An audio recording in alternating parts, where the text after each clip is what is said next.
mayambu khurumjari aigi mamangi video da mayamna aibu nungsibirakpa ai yam nungaijare ai video se mathang mathang thajaning bani ado ai handak se isa khara ngamudre aduna video de mrak khara lepkhre mayamna aibu ngakpi gani ado hojikti farabani ne ai mathang mathang adum video se hapsara age mayamna mamangi video da samosa sabai matang thabiro o haibadu samosa ga su sap mana doriba samosa dai ju hena haw doriba amang ngasi aina thajarakani posu jangdabi mambingna bread bonda kawi adu subnatangi bread alu anisna semgadoribani hojik ai video du namjarage mayam aigi channel si subscribe tawbiyu aduga bell icon su nambiyu aduga aina asigumba asa athaki mathel arai ba matam su isang jangdaba mayam mama ai mayam da hapjarake hojik haurasi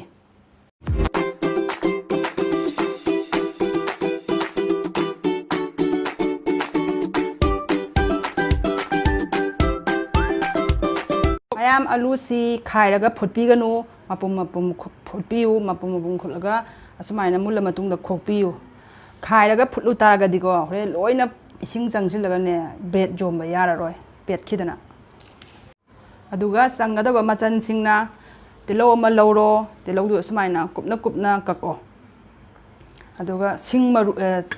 chanam maru ani hum lawbiro lawraga sumaina tohenganu sumaina masa kako singsu sumaina horen bonda du saganda mache langa thengnabadu mahaw ma ondoine sina maru marang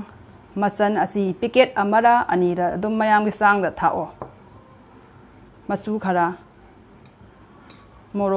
morok si aina asuba lawre asi atekpa hapagadi hena amu hawi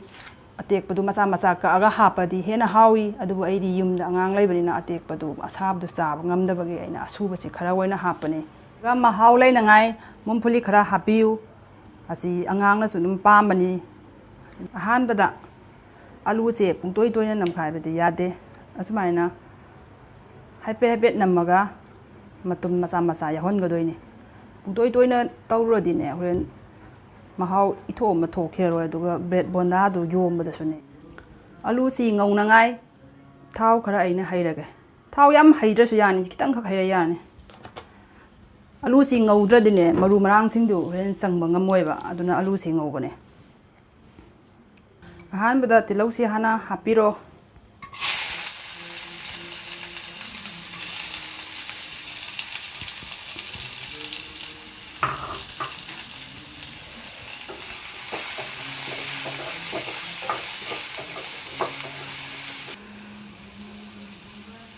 mayam kalan bigano asi yamna mulanga dabanate habet ngobai wani yamna mulaga dine hoyena mukano hawroi habet ngobai wani dui mathangda asi sanam sing tilausi yamna mungradi mahaw thoroi habet mun boi munda boi tawbudana thumni tawraga bonda sa mahaw helandoine pot khudi makchi thuna suna nangai ahanbada thumji khara thadaro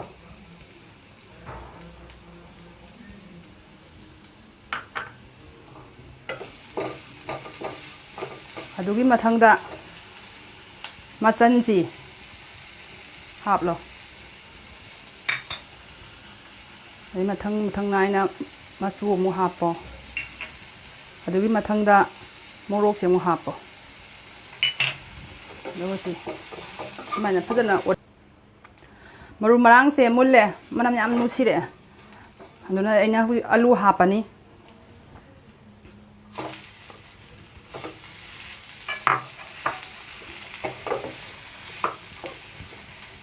duga asisu dum haijilo momphuli sisu ai thumni kitang chamdau mal thumdi isa sang da dum thao aina kitang kantak sa bai ni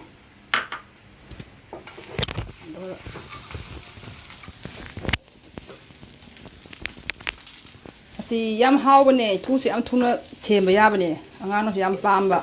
amtang try tawo yum da aduga engonda comment piro ꯌꯥꯔꯦ ꯃꯨꯜꯂꯦ ꯑꯩꯁꯤ ꯊꯥꯡꯗꯔꯅꯤ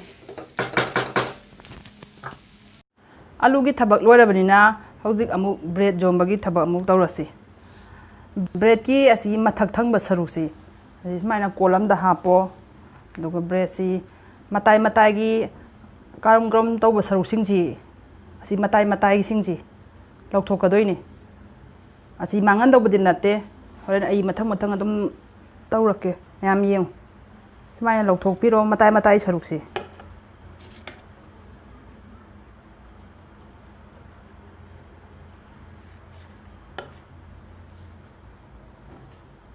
ꯑꯗꯨꯒ ꯑꯁꯣꯝꯗ call ꯑꯃꯗ ꯑꯗꯨꯝ ꯍꯥꯞꯆꯤꯜꯂꯣ ꯃꯇꯥꯏ ꯃꯇꯥꯏꯒꯤ ꯁꯔꯨꯛꯁꯤꯡꯁꯤꯅ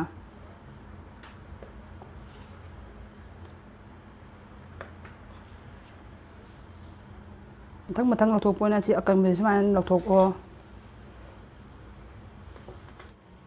ꯑꯗꯨ ꯑꯁꯨꯃꯥꯏꯅ ꯑꯀꯟꯕ ꯁꯔꯨꯛꯁꯤꯡꯗꯨ ꯂꯣꯏ ꯂꯧꯊꯣꯛꯈ꯭ꯔꯦ ꯁꯤ ꯑꯊꯣꯠꯄꯁꯤ ꯈꯛꯇ ꯁꯨꯃꯥꯏꯅ ꯂꯧꯕꯤꯒꯗꯧꯕ ꯑꯗꯨꯒ ꯉꯁꯥꯏꯒꯤ ꯃꯇꯥꯏ ꯃꯇꯥꯏꯒꯤ ꯑꯀꯥꯕꯁꯤꯡꯗꯨꯅꯤ ꯈꯔ ꯆꯥꯎꯕ ꯀꯣꯜ ꯑꯃꯗ ꯂꯧꯔꯣ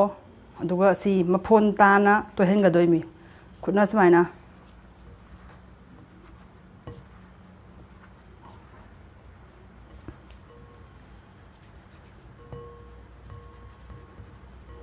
ꯁꯤ ꯇꯣꯏꯔꯛꯑꯃꯦ ꯉꯥꯛꯇꯪ ꯅꯣꯏꯕꯗ ꯑꯗꯨꯝ ꯃꯐꯣꯟ ꯂꯣꯏꯅ ꯑꯣꯏꯔꯛꯑꯗ꯭ꯔꯥ ꯁꯤ ꯃꯐꯣꯟ ꯐꯖꯅ ꯇꯥꯔꯗ꯭ꯔꯥ ꯑꯁꯤꯅ ꯍꯣꯔꯦꯟ ꯕꯣꯟꯗꯥꯒꯤ ꯃꯄꯥꯟ ꯊꯪꯕ ꯂꯌꯥꯔꯗꯨ ꯑꯣꯏꯗꯣꯏꯅꯤ ꯌꯥꯝ ꯍꯥꯎꯕꯅꯦ ꯀ꯭ꯔꯦꯝ ꯀ꯭ꯔꯦꯝ ꯂꯥꯎꯔꯒꯅꯦ ꯑꯁꯤ ꯃꯐꯣꯟꯁꯤꯅ ꯃꯐꯣꯟ ꯇꯥꯔꯤ ꯃꯈꯩ ꯍꯣꯔꯦꯟ ꯕ꯭ꯔꯦꯗ ꯕꯣꯟꯗꯥꯗꯨ ꯌꯥꯝꯅ ꯀ꯭ꯔꯟꯆꯤ ꯑꯣꯏꯒꯗꯣꯏꯅꯦ ꯍꯧꯖꯤꯛ ꯑꯩꯁꯤ ꯌꯥꯔꯦ ꯑꯁꯤꯒꯤ ꯑꯗꯨ ꯑꯁꯨꯃꯥꯏꯅ ꯈꯤꯇꯪ ꯅꯤꯛꯊꯣꯛꯄꯤꯔꯣ ꯑꯗꯒꯤ ꯑꯆꯧꯕ ꯁꯔꯨꯛꯁꯦ ꯁꯨꯃꯥꯏꯅ ꯁꯥꯏꯠ ꯑꯃꯗ ꯊꯝꯃꯣ ꯌꯥꯔꯦ ꯑꯩꯒꯤꯁꯤ ꯑꯁꯤ ꯌꯥꯔꯕꯅꯤꯅ ꯑꯩꯒꯤꯁꯤ ꯍꯧꯖꯤꯛ ꯌꯣꯝꯕꯒꯤ ꯊꯕꯛ ꯑꯃꯨꯛ ꯇꯧꯔꯅꯤ ꯑꯍꯥꯟꯕ ꯀꯣꯜ ꯑꯃ ꯂꯧꯕꯤꯔꯣ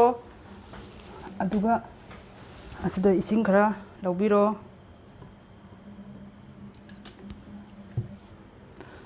ꯑꯗꯨꯒ ꯑꯍꯥꯟꯕꯗ ꯕ꯭ꯔꯦꯗ ꯑꯃ ꯂꯧꯕꯤꯔꯣ ꯑꯗꯨꯒ ꯏꯁꯤꯡꯗ ꯁꯨꯃꯥꯏꯅ ꯑꯣꯟ ꯑꯃꯨꯛꯇꯪ ꯂꯨꯞꯄꯣ ꯌꯥꯝ ꯀꯨꯏꯅ ꯂꯨꯞꯀꯅꯨ ꯑꯗꯨꯒ ꯈꯨꯠ ꯑꯅꯤꯅ ꯑꯁꯨꯃꯥꯏꯅ ꯆꯞꯊꯣꯛꯑꯣ ꯆꯞꯊꯣꯛꯑꯒ ꯑꯂꯨ ꯉꯧꯕꯗꯣ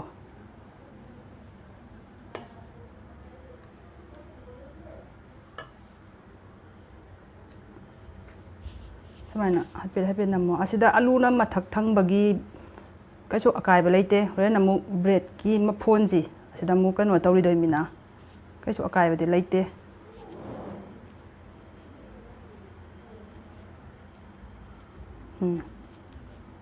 ꯑꯁꯨꯃꯥꯏꯅ ꯍꯥꯏꯐꯦꯠ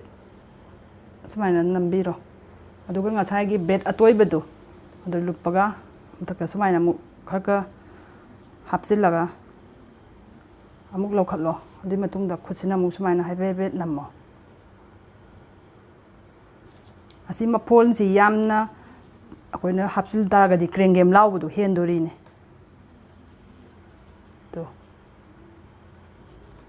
ꯑꯁꯨꯃꯥꯏꯅ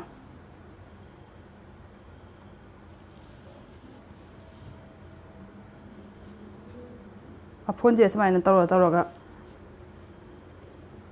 ꯅꯝꯃꯦ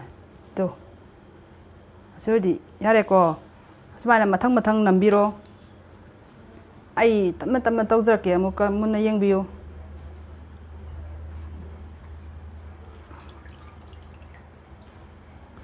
ꯁꯨꯃꯥꯏꯅ ꯕ꯭ꯔꯦꯗꯁꯤꯒꯤ ꯃꯊꯛꯇ ꯑꯂꯨꯁꯤ ꯑꯉꯧꯕꯁꯤ ꯆꯃꯁ ꯑꯃ ꯍꯥꯞꯄꯤꯔꯣ ꯑꯗꯨꯒ ꯁꯤ ꯁꯨꯃꯥꯏꯅ ꯇꯞꯅ ꯇꯞꯅ ꯑꯁꯤꯗ ꯑꯂꯨ ꯈꯤꯇꯪ ꯎꯕꯒꯤꯁꯨꯀꯣ ꯑꯀꯥꯏꯕ ꯀꯩꯁꯨ ꯂꯩꯇꯦꯀꯣ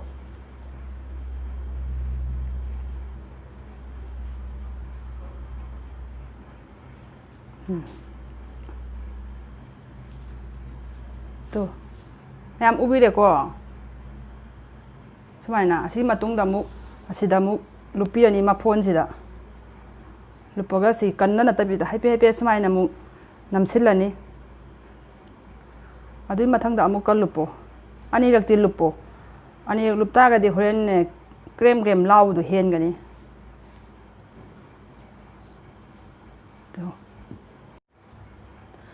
ꯕ꯭ꯔꯦꯗ ꯑꯃꯗꯅꯦ ꯁ꯭ꯂꯥꯏꯁꯁꯤ 12 ꯅꯠꯇ꯭ꯔꯒ 14 ꯌꯥꯎꯕꯅꯦ ꯌꯦꯡꯉꯨ ꯑꯩ ꯉꯁꯥꯏ ꯑꯂꯨ 5 bread ama asina thokdoriba bonda mayam si yo asi angang na su yam pambani matam ji jangdabi samosa gumna matam khatang changi asi angang gi ne tiffin da ha ba matam da angang na yam na harau jabani yum gi isa sing do mtang hauraga try tawga pijabiyo angang du sui soidana harau gani school gi tiffin da ha pa angang am harau gani si mayam su try mtang tawbiyo mayam aigi bol sing si loire sem ba hojik asi taw do khatang ngai re ai mayam da kanom haijage ai khwaidai maroi ba polam kaw tho ore aigi channel ji mayam subscribe tawbiyo share tawbiyo like tawbiyo mayam aingonda comment tawbiro mayam na nungsibiyo hojik aigi bol sing ji mathang tawjarage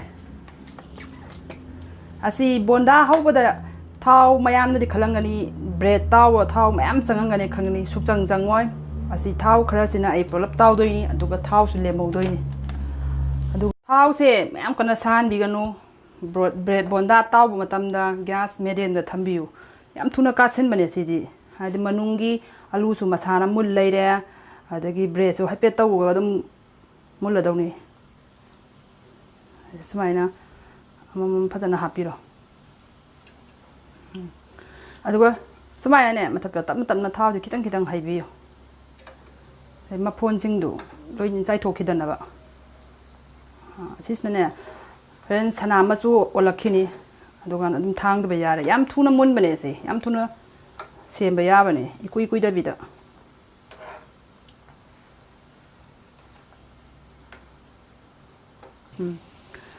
siyong mulak kadore masu si sana masu hape ladra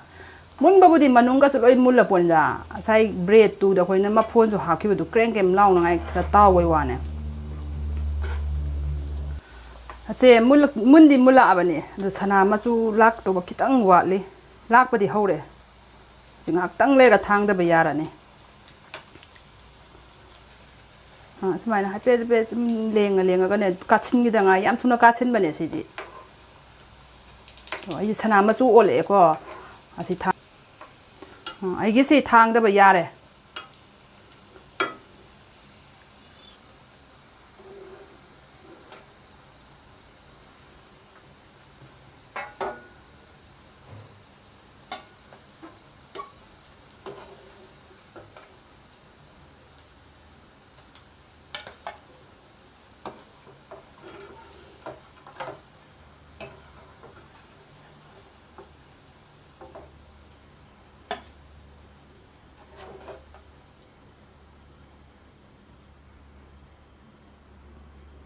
mayam phajadra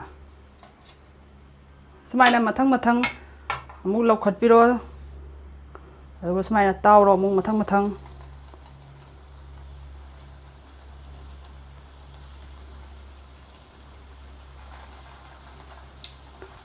hore namuk kitarang da loirane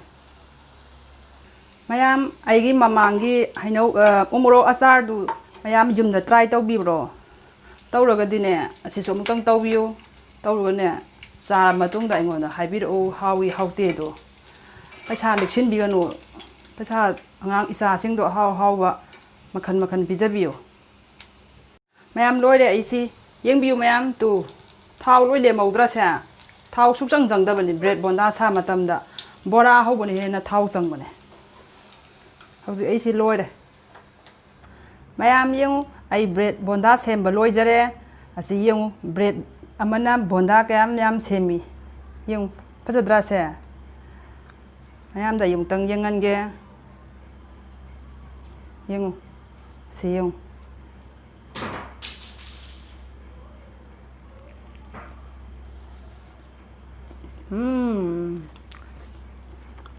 khu hao am tawe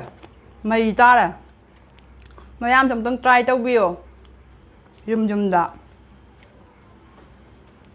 mayam channel bu like tawba kawbi ganu mayam bu thagasari